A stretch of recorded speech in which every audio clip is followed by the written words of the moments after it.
Pag-release ng 10 billion pesos na assistance para sa mga mangingisda at magsasaka at ang price cap sa imported na bigas ating pag-uusapan kasama si Assistant Secretary Arnel de Mesa, ang tagapagsalita ng Department of Agriculture. Asik Arnel, magandang tanghali po. Hi, Director Cheryl, Joshua, magandang tanghali po, magandang tanghali sa lahat ng taga-subaybay. Asik, sa nakatakdang paglabas ng 10 billion pesos na pondo para sa Presidential Assistance to Farmers and Fisher Folk Program, paano po masisiguro ng DA na magiging mabilis at hindi maaantala ang distribusyon nito at kailan po inaasahan ang release nito? Tama po yun, Director Cheryl. Inaasahan po natin na ma-release sa DA ng DBM yung ating pong SARO by April 2. So by as early as April 6 or immediately after the Holy Week po, ay pwede na tayo magsimula ng distribution o release nitong ating presidential assistance to farmers and fisher folk. Ang mangyari po rito, meron na pong interventions monitoring card yung ating mga magsasaka. About 4.1 million po yung makikinabang dito at meron na pong mahigit sa kalahati, 2.1 million yung meron na pong card. At i-release na po sa mga card na ito. Ang tawag po natin ay top up. So hindi na po nila kailangan pumila yung po naunang nabigyan ng card at matatanggap na po agad nila yung pondo na nakapaloob para po rito. Okay. Asek, nabanggit mo itong 4.1 million na beneficiaries. Nasa magkano po yung matatanggap nila? Sa loob ng 4.1 million beneficiaries natin, kasama na rito yung mga magsasaka ng palay, ng ating sugarcane, ng mais at saka mga mangingisda, may kabuang bilang ito na 4,175,000. I-divide natin sa 10 billion. So makakakuha ang bawat isa ng humigit kumulang sa 2,325 pesos na matatanggap po nila. Pakipaliwanag din po sa amin, Asek, yung magiging proseso ng distribution nitong assistance. Meron po ba kayong datos kung ano-anong lugar ang mauunang makakatanggap nito? Yung kagaya nung nabanggit ko kanina, Director Cheryl, na meron na pong 2.1 million na meron ng naunang nabigyan ng card. So, i-release po sa True Top Up at i-deposit sa kanilang mga accounts yung pong pondo na nabanggit at pag natanggap po nila yon, pwede na po nilang ma-withdraw agad-agad. Doon naman po sa wala pang card ay magkakaroon po kami ng mga caravans sa buong bansa para po magkaroon ng tinatawag po natin na Know Your Client at mabigyan din po sila ng mga cards at para po maging tuloy-tuloy din po yung iba pang assistance dito po sa mga wala pang card. Okay. Asek, we just like to confirm, no, sa nauna pong fuel subsidy, umabot po o lamang po ito sa humigit kumulang 25,000 beneficiaries. Ano po yung hakbang ng DA dito para mapalawak pa ito? Marami pa kaming tinitingnan ng mga additional pondo. Sa ngayon kasi ang na-release na po sa DA ay 100 million at meron pang 50 million na pwede po kaming ma-request sa Department of Budget and Management. At tinitingnan din po yung iba pang pondo nung mga nakalipas na taon sa kagaya rin na programa na fuel subsidy na nasa DBP pa na i-request din po namin na maibigay. So pwede pa pong madagdagan yung mga beneficiaries natin itong fuel subsidy natin.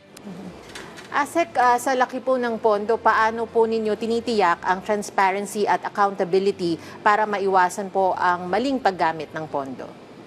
Unang-una, Director, ito pong mga listahan natin ay galing na rin po doon sa ating registry system for basic sector in agriculture na binabalidate po ng ating mga partner LGUs. Kasama na po yung mga tauhan natin sa regional field offices at ini-endorse po natin ito sa Development Bank of the Philippines at saka dito po sa atin sa DA Central Office para ma-check po na talagang maayos yung nasabing mga listahan at bago po sila magkaroon nga po ng cards ay iniisa-isa po sila before na magkaroon po ng Know Your Clients na sistema ng ating mga bangko at bago po mabigyan ng card. So talaga pong yung proseso ng pagbibigay nito mga interventions monitoring card, gayon din yung ating pong mga assistance ay talaga pong dumaan sa mabusising proseso ng ating mga partner banks at fintech po. Okay. Asek, dito naman po sa usapin ng imported rice, ano po ang pangunahing batayan ng DA sa rekomendasyon na price cap dito? Yung price cap po na 50 pesos, Of course, meron pong tatlong batayan nito, yung presyo po sa international market, yung freight cost at saka po yung dollar exchange rate. At base po sa mga impormasyon na nakalapot natin, ito po yung presyo na dapat para po sa premium imported rice. Okay. Asek, tanong naman po ng nakararami, lalo na po yung mga nasa probinsya, bakit daw po may mga lugar na umaabot sa 55 hanggang 60 pesos ang kada kilo ng imported na bigas? So, parte po yan ng monitoring na gagawin natin, hindi lang po sa Metro Manila.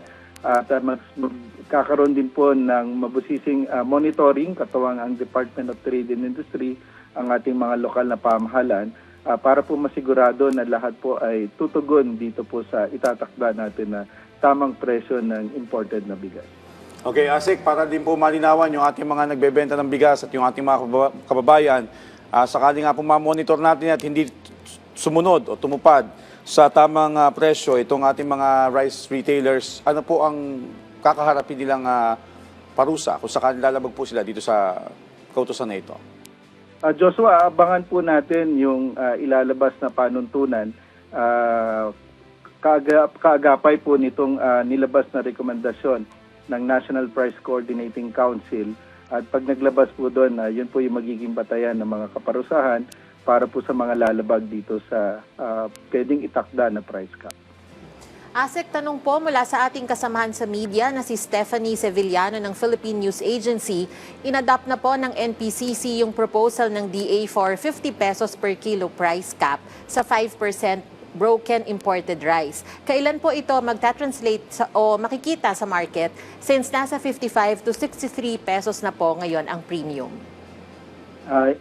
Yes po, unang-una na papasalamat tayo sa National Price Coordinating Council sa mabilis po nila na pagkilos base po sa rekomendasyon ng Department of Agriculture, at naantabayan na po namin yung magiging kautusan para po mailabas yung executive order na magbibigay bisa po para ma-implement itong price cap, at kagaya po ng nabanggit kanina, kung kailan po ito ma-implement at ano po yung mga kaparusahan sa mga hindi po susunod sa nasabing price cap. Okay. Asek, ito pong sunod na tanong ni Stephanie Sevillano ng PNA. Under state of energy emergency, ano pong gagawin nating action sa mga hindi mag-a-adhere sa 50 pesos per kilo price cap? Although nabanggit nyo na po kanina dito na abangan natin yung mga panuntunan. At feasible daw po ba ito despite oil price surges?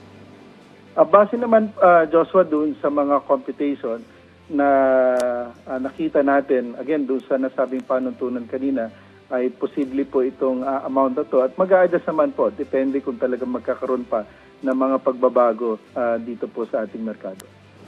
Asik, sa gitna naman po ng oil price surge na maaaring magpataas ng presyo ng mga bilihin, ano po ang mga hakbang ng DA para mapigilan ang domino effect nito sa presyo naman ng pagkain? Unang-una, yung immediate assistance natin sa ating mga producers, sa ating mga magsasaka at mangingisda sa pamamagitan ng ating fuel subsidy at assistance sa kanila.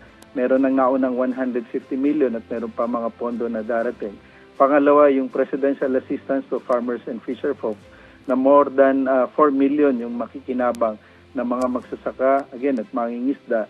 At ayon na rin doon sa itinakda na utos ng ating Pangulo under Executive Order 110, under Section 6D, ay inutusan din ng Pangulo ang ating kagawaran na gamitin na rin ang ating Quick Response Fund, 1 billion pesos ito, at pag naubos, pwede tayo mag-request ng replenishment sa DBM para pagtulong din na gamitin para sa additional assistance sa mga affected farmers and fisherfolk natin.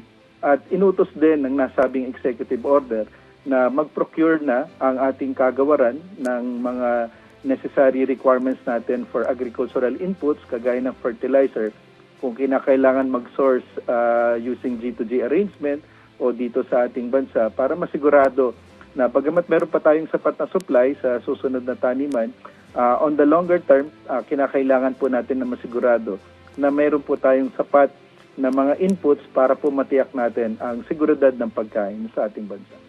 Okay. Asik, panghuli na lamang po, mensahe at paalala nyo na lang po sa ating mga kababayan na nakatutok sa atin ngayon. Muli po, maraming salamat sa pagkakataon at sa paggabay po ng ating Pangulo at sa pamumuno po ni Secretary Kiko Chu Laurel Jr. Ang ating pong kagawaran ay nakatutok sa gitna po ng problema na to at tuloy-tuloy po ang serbisyo ng ating kagawaran. Muli po, magandang tanghali at maraming salamat po. Maraming salamat din po sa inyong oras, Assistant Secretary Arnel de Mesa, ang tagapagsalita ng Department of Agriculture.